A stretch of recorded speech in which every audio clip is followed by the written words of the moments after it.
They said the old train station was haunted, but nobody could prove it, until now. What we captured on camera still gives me nightmares.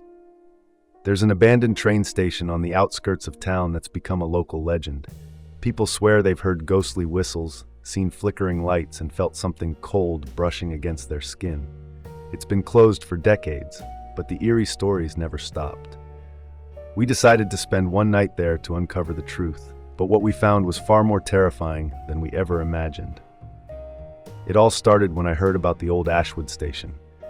Back in the 1940s, it was the bustling heart of the town, but after a tragic train derailment, it shut down. Locals believe the spirits of those who died that night never left. The most infamous story? The Phantom Conductor, a shadowy figure who's said to roam the station, looking for lost passengers. I didn't believe it, at least not at first. But when my friend Jess showed me a video of faint figures moving near the tracks, I couldn't stop thinking about it. So, armed with cameras, flashlights, and a lot of false confidence, we planned our ghost hunt. We weren't just going to explore, we were going to spend an entire night at Ashwood Station. The first thing that hit us when we arrived was the silence. Not the peaceful kind. This was heavy, like the air itself was pressing down on us.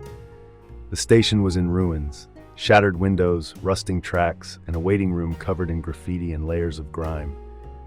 As we set up our gear, we heard it, a faint, rhythmic tapping.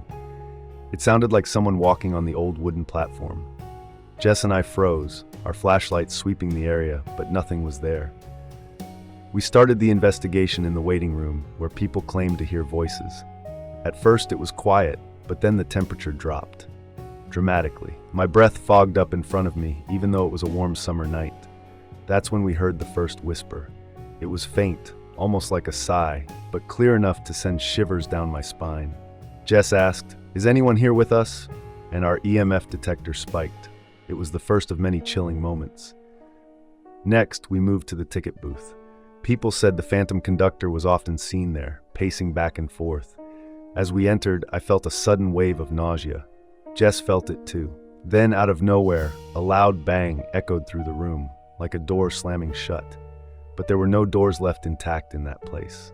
When we played back the audio later, we heard something we hadn't noticed in the moment. Right after the bang, there was a deep, gravelly voice. It said one word, "Leave." Around 3 a.m., we decided to check out the tracks. This was the spot where people claimed to see the ghostly train. The air felt electric, like a storm was about to roll in. We set up our cameras and waited. At first, there was nothing. Then, the sound of a whistle cut through the silence.